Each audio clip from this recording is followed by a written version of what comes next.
కేరళకు వెళ్ళంగానే ముఖ్యంగా నాడార్ అనేటటువంటి ఒక సమాజానికి చెందినటువంటి స్త్రీలు, వాళ్ళు కేరళకు వెళ్ళంగానే బట్టలు తీసేయాలి, పై బట్టలు తీసేసి వాళ్ళ స్థనాలు కనిపిస్తూ ఉండగా పనులు చేయాలి. వీళ్ళు గీత కార్మికులు బేసిక్గా. అంటే వీళ్ళు పామ్ ట్రీస్ నుంచి అవి తీయటం, కళ్ళు పైకెక్కి తీయటం, ఇలాంటి గీత కార్మికులు లాంటి వాళ్ళు నాడార్లు అని అంటే.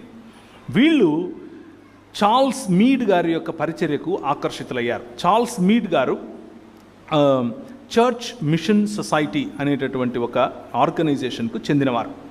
లండన్ నుంచి పంపించినటువంటి లండన్ మిషన్ సొసైటీ మరియు చర్చ్ మిషన్ సొసైటీ, అలాగే society to propagate gospel SPG అనేటటువంటి ఈ మూడు సమూహాలు కలిసి అక్కడ పని చేస్తూ ఉన్నారు. ఆ చేసేటటువంటి పనిలో ప్రధానమైనటువంటి పని క్యులాన్, లేకపోతే ఈరోజు ఉన్నటువంటి కొల్లం అనేటటువంటి ప్రాంతం. ఆ ప్రాంతంలో తన మిషనరీ స్థావరాన్ని ఎన్నుకుని అక్కడ ఉంటూ పని చేయటం మొదలుపెట్టాడు. ఆయన దగ్గరికి ఒకరోజు ఏడ్చుకుంటూ స్త్రీలు మరియు పురుషులు అందరూ ఆ రోజు ప్రార్థనకు రమ్మంటే వచ్చారు. ఏంటి చాలా దిగాలుగా ఉన్నారు, ఏమైందమ్మా అని అడిగితే వాళ్ళు అన్నారు, లేదండి చాలా అవమానకరంగా ఉంది, మేము నిన్నటి వరకు తమిళనాడులో ఉన్నాము, తమిళనాడులో మా పని మేము చేసుకున్నాము, తమిళనాడులో దాని పామ్ ట్రీస్ నుంచి అవి కాయలు టైం వచ్చేసింది తీసేసాం, అక్కడ పని అయిపోయింది, తిరిగి మా ఇళ్ళకి మేము ఇప్పుడు వచ్చాము, రాగానే ఇక్కడ మా బట్టలు తీశారు, మేము బట్టలు చేస్తే మేము ఇలాగే తిరగాలి, మేము ఇక్కడికి ఉన్న రోజులు ఇలాగే ఉండాలి అని అన్నారు. ఎందుకు అలా అన్నారు? అలా అనటానికి ఏంటి కారణం అని అడిగితే, మాకున్నటువంటి పురాణాలు, మాకున్నటువంటి స్థల పురాణాలు, మాకున్నటువంటి అష్టాదశ పురాణాల్లో ఏమని రాయబడిందంటే అంటూ వాళ్ళ కథనం చెప్పుకుంటూ వచ్చారు. స్త్రీ దేవునికి ఎదుటగా తన వస్తున్నది స్త్రీయా పురుషుడా తెలుసుకోవాలి అని అంటే పై వస్త్రం వేసుకోకూడదు అని చెప్పారు. ముఖ్యంగా ఈ రోజుకు కూడా ఎప్పుడు 2018లో మధురై ప్రాంతంలో కలెక్టర్ గారు 6 మంది బాలికలు పై వస్త్రం లేకుండా దాన్ని ఏమంటారు గుడిలోకి వెళ్ళి పూజలు చేయటం, అక్కడ బ్రాహ్మణులు కూర్చొని పూజలు చేయించడం వాళ్ళు చూసి అదొక పెద్ద పేపర్ స్టోరీ అయ్యి వాళ్ళని అరెస్ట్ కూడా చేశారు. అది మనందరికీ తెలిసిన విషయమే. ఎందుకు ఇలా జరుగుతోంది అని ఆలోచిస్తే వారి యొక్క లిటరేచర్, వారి పుస్తకాలు ఏమని చెప్తున్నాయి అని అంటే, దేవుడి ఎదురుకు వెళ్ళినప్పుడు నువ్వు స్త్రీవో పురుషుడువో దేవునికి ఎలా తెలుస్తుంది, కాబట్టి నువ్వు బట్టలు ఇప్పాలి అని చెప్పారు. అయితే ఇప్పుడు ఈ బ్రాహ్మణ క్షత్రియ వైశ్యులకు దేవుడు కానీ శూద్రజాతులకు దేవుడెవరు అని అంటే, శూద్రజాతులకు దేవుడెవరు? బ్రాహ్మణస్య ముఖమాసీత్ అంటే దేవుని ముఖం నుంచి బ్రాహ్మణుడు వచ్చాడు అని చెప్తున్నారు. కాబట్టి బ్రాహ్మణుడే దేవుడు, ఆయన ఎదుట నువ్వు బట్టలు ఎలా వేసుకుంటావు అన్నది లాజిక్. ఆ లాజిక్లో కారణంగా స్త్రీలందరూ కూడా బట్టలు లేకుండా తిరగాలి. వాళ్ళు ఏడుస్తూ చెప్పారు. చార్ల్స్ మీడ్ గారు అన్నారు, రేపు పొద్దున్నే మనకు ఒక స్పెషల్ ప్రోగ్రాం ఉంది, అందరు రండి అని అన్నాడు. సరే అని చెప్పి వాళ్ళు వెళ్ళిపోయారు.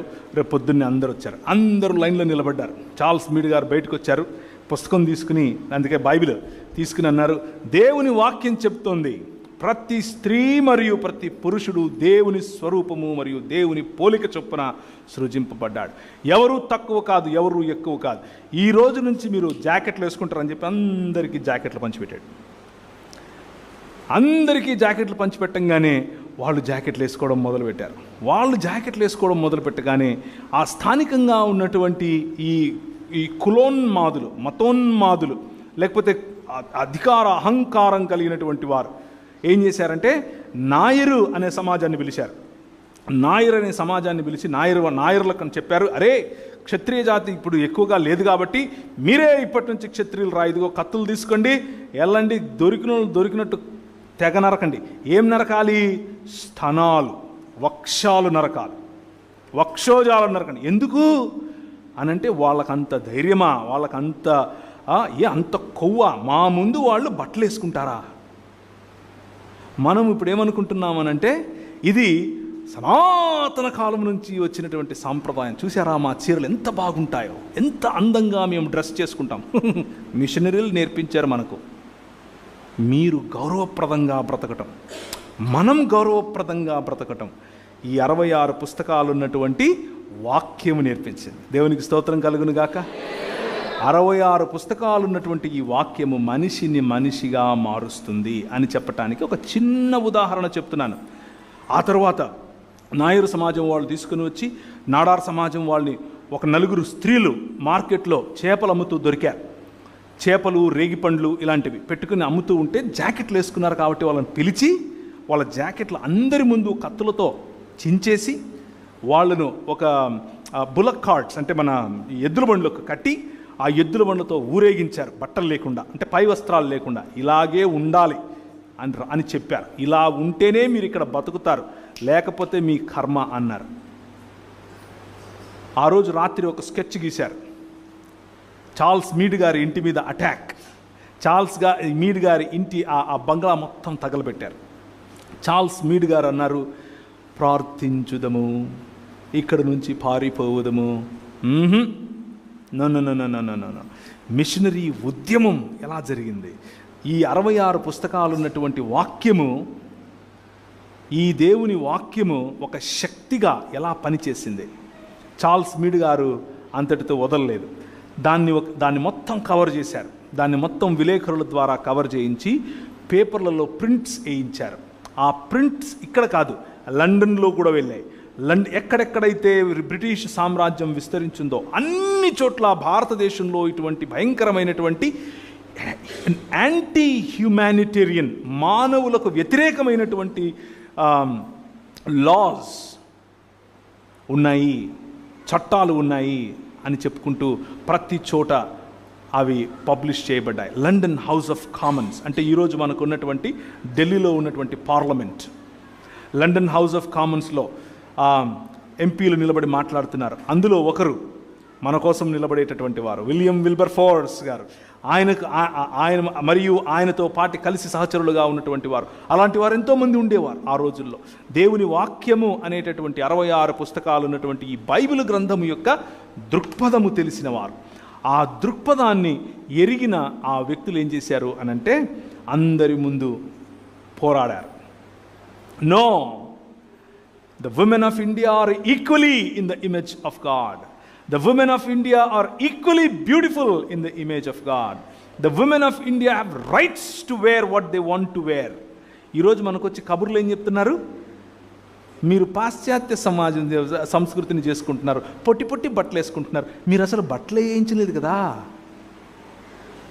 అసలు బట్టలు అనే దృక్పథం ఎక్కడి నుంచి వచ్చింది? 66 పుస్తకాలు ఉన్నటువంటి బైబిల్ నుంచి వచ్చింది. బట్టలు వేసుకుని గౌరవప్రదంగా బ్రతకాలి అనేటటువంటి దృక్పథం ఈ పుస్తకం నేర్పించింది. ఎవరికి? అందరికీ. మీరెవరికని చెప్తున్నారు? కొందరికే. సో ఈ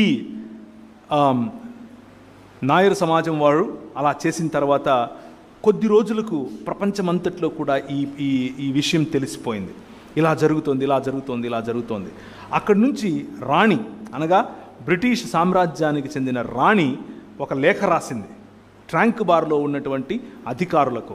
మేము మీ వ్యక్తిగత లేకపోతే మీ చట్టాల్లోకి జోక్యం చేసుకోవడం మాకు ఇష్టం లేదు, కానీ ఇది బ్రిటిష్ సామ్రాజ్యంలో ఒక భాగం కాబట్టి మిమ్మల్ని రిక్వెస్ట్ చేస్తున్నాం, ఇలాంటి అల్లర్లు జరగకుండా చూసుకోండి.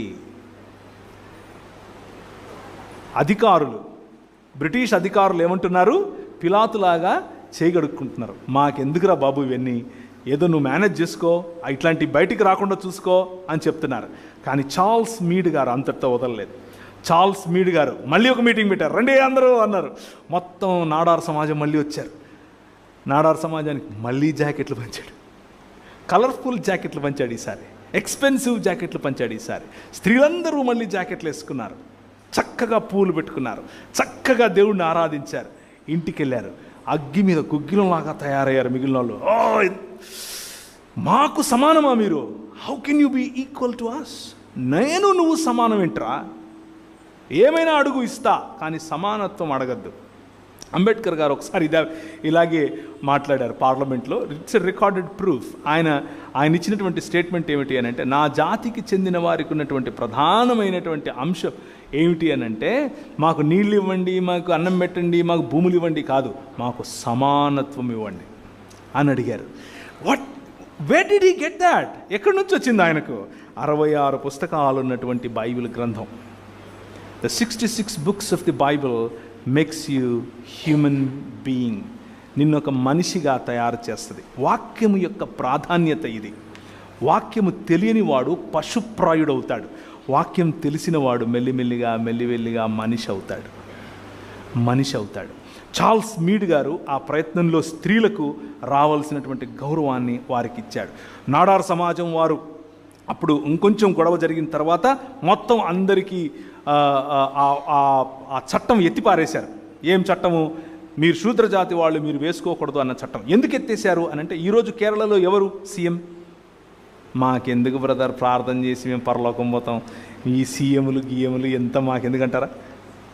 ఎవరు సీఎం? పినరాయి విజయన్ గారు. పినరాయి విజయన్ గారు ఏ సమాజానికి చెందినవారు? ఈడవ సమాజానికి చెందినవారు. ఈడవ సమాజానికి చెందిన పినరాయి విజయన్ గారు ఈరోజు ముఖ్యమంత్రి అయ్యాడు అంటే కారణం ఏమిటి అని అంటే, చార్ల్స్ మీడ్ గారి యొక్క ఉద్యమం. చార్ల్స్ మీడ్ గారి యొక్క ఉద్యమం కారణం చేత నాడార్ సమాజం వారిలో వచ్చినటువంటి ఈ విప్లవం చూసిన తర్వాత ఈడవ సమాజం వచ్చింది. మేము కూడా వేసుకుంటాం, మేము ఎందుకు వేసుకోం, వాళ్ళు వేసుకోవాలా, మేము కూడా వేసుకుంటాం అన్నారు. ఇంకా మిగిలిన వాళ్ళకి అర్థం అవ్వట్లేదు, ఏంటి అందరూ వేసుకుంటారా? ఈడవ సమాజం అంటే షెడ్యూల్డ్ కులాలకు చెందిన వాళ్ళు కదా, మీరు ఎట్లా వేసుకుంటారు బట్టలు? మీరు బట్టలు వేసుకోకూడదు, మీరు మూతికి ఒక ముంత కట్టుకోవాలి, దాన్ని ఏమంటారు, ముట్టుకో చీపురు కట్టుకొని తిరగాలి, అంతే మీ పని అని అన్నారు. కానీ ఈడవ సమాజం అంది, దేవుని వాక్యం మాకు నేర్పిస్తోంది, we are equal in the sight of God, we are equal, మేము సమానమంట. 66 పుస్తకాలున్న బైబిల్ చెప్తోంది. తెల్లాయనేమో వచ్చి మా ఇళ్ళలో భోంచేసి మా ఇళ్ళలో పడుకుంటుంటే నువ్వేమో మాతో పాటు పుట్టి మేము సమానం కాదంటావేంటి? ప్రశ్నించే గళం ఇస్తుంది 66 పుస్తకాలు ఉన్నటువంటి బైబిల్. ఆలోచననిస్తుంది 66 పుస్తకాలు ఉన్నటువంటి బైబిల్ గ్రంథం. మానవుణ్ణి తన అధికారము తిరిగి సంపాదించుకునేలా తీర్చిదిద్దుతుంది. ఈడవ సమాజం వాళ్ళు చేసినటువంటి ఆ ఉద్యమం బ్రెస్ట్ ట్యాక్స్ అంటే, ఆ రోజుల్లో కేవలం బట్టలు ఎందుకు వేసుకునివ్వలేదు అని అంటే, దానికి వెనక ఇంకొక కారణం కూడా ఉంది. స్త్రీని ఇలా పట్టుకుని ఇలా బరువు చూస్తారు, స్త్రీ వక్షాలను చూసి ఎంత లా ఉంటే అంత ట్యాక్స్ వేస్తారు. అంటే నువ్వు బాగా తెలుగు అచ్చ తెలుగులో చెప్పాలంటే బలిసున్నావు కాబట్టి డబ్బులు ఎక్కువ కట్టని. ఎంత అవమానకరం ఇది, ఎంత ఇన్జస్టిస్, ఎంత అన్యాయం ఇది. ఆ అన్యాయాన్ని ప్రేమపూర్వకంగా ఒక్క జాకెట్తో కొట్టాం. దేంతో కొట్టాం? ఒక్క జాకెట్తో కొట్టాం. ఈ దేశాన్ని నిర్మించాం. స్త్రీకి కావలసిన గౌరవాన్ని ఈ దేశంలో 66 పుస్తకాలు ఉన్నటువంటి బైబిల్ గ్రంథం ఇచ్చింది. The dignity of women in India, the dignity of women wearing her own clothes in India is a result of this perspective. ఈ దృక్పథము కారణం చేత, బైబిల్ ఇచ్చినటువంటి దృక్పథము కారణం చేత స్త్రీ మనిషిగా ఈ దేశంలో చలామణి అవటం మొదలుపెట్టింది. స్త్రీకి ఓటు హక్కు, స్త్రీకి సమానత్వం, స్త్రీకి చదువు. 1800 చిల్లరలోనే ఇక్కడ ఉన్నవాళ్ళు నువ్వు నిక్కర్లు వేసుకోవాలా వద్దా, నువ్వు బొట్టెట్టుకోవాలా వద్దా, నువ్వు నూనె ఎట్టుకోవాలా వద్దా అని డిబేట్లు చేసుకుంటూ ఉంటే, ఈ దృక్పథం ఉన్నటువంటి 66 పుస్తకాలు ఉన్నటువంటి బైబిల్ గ్రంథం స్త్రీ పురుషులను పక్కన కూర్చోపెట్టి చదువు చెప్పింది. దేవుని వాక్యము మనిషిని మనిషిగా మారుస్తుంది. పశుప్రాయత నుంచి మనుష్యత్వములోనికి తీసుకొని వస్తుంది. దినదిన ప్రవర్తమానముగా యేసు క్రీస్తును పోలినటువంటి మనుషులముగా మనం మారేలా చేస్తుంది. మనం మనుష్యులముగా మారటానికి సాటి మనిషిని ఎలా చూడాలో మనకు నేర్పిస్తుంది. సాటి మనిషిని గౌరవించేటటువంటి ఆ దృక్పథాన్ని దేవుని వాక్యము మనకు నేర్పిస్తుంది. So the Kingdom of God, దేవుని రాజ్యము సమీపించి ఉన్నది కనుక మారు మనస్సు పొందండి అని చెప్పినటువంటి మాట మార్కు సువార్త 1వ అధ్యాయం. చూస్తారా? మార్కు సువార్త 1వ అధ్యాయం.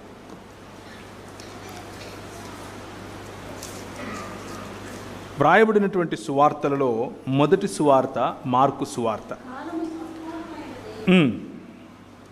దేవుని రాజ్యము సమీపించి ఉన్నది. మారు మనసు పొంది మారు మంచి మాట. ఏంటా శుభవార్త అనంటే మనం ఎదురు చూస్తూ